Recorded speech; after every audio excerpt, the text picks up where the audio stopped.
On May 25, 1979, American Airlines Flight 191 took off from Chicago's O'Hare Airport, bound for Los Angeles. As the plane accelerated towards takeoff speed, the unthinkable happened. Engine number 1, attached to the left wing, detached completely, tearing off part of the wing's leading edge with it. But what began as a seemingly minor mechanical failure escalated into the deadliest aviation disaster in US history. The McDonnell Douglas DC-10, with 258 passengers and 13 crew members aboard, plummeted to the ground after a catastrophic chain of events. And as the plane crashed, 2 more lives were lost on the ground, bringing the total fatalities to 273. Despite the severity of the incident, the aircraft initially appeared to climb normally after losing its engine. However, as it turned left, something wasn't right. Robert Graham, American Airlines supervisor of maintenance, recalled seeing something unusual from the ground as the plane took off. "I noticed vapor or smoke coming from the engine pylon. The engine was bouncing up and down, and as the aircraft rotated, the engine came off, went over the top of the wing, and rolled back onto the runway." It was clear this was no ordinary failure. And yet, the plane continued its climb for a brief moment. But when the hydraulics powering the left wing failed due to the detached engine, the left wing stalled. With no hydraulic pressure, the wing's slats were locked in place, and the aircraft banked sharply, at a staggering angle of 112 degrees.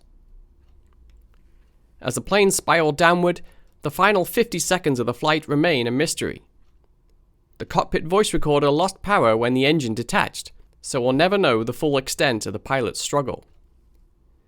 Despite the remaining 2 engines, the plane was doomed. It crashed just over a mile from the airport, tearing through a field, a trailer park, and an aircraft hangar. The explosion from the 21,000 gallons of fuel on board left little more than charred wreckage. But the crash wasn't just about the passengers and crew. It also shattered the reputation of the DC-10. A deeper investigation revealed that a structural failure had been brewing long before the accident. The cause traced back to a rushed maintenance procedure used by American Airlines.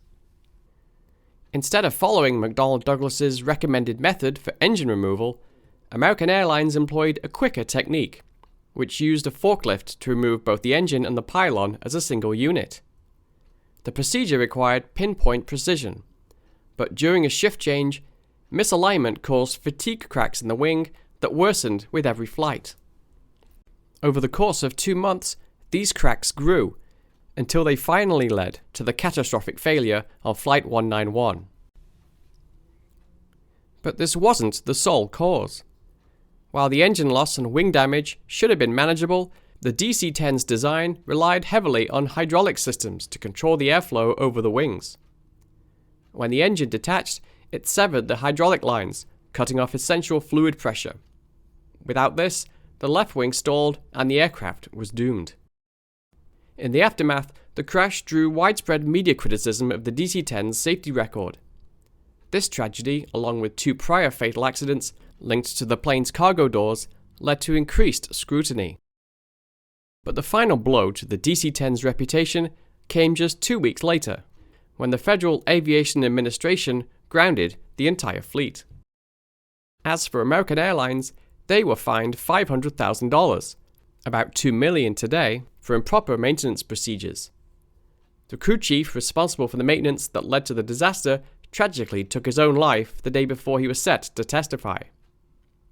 But while the DC-10's reputation would never fully recover, it continued to fly. The aircraft was banned from certain procedures, but it remained in service for years, both as a passenger aircraft and a cargo plane.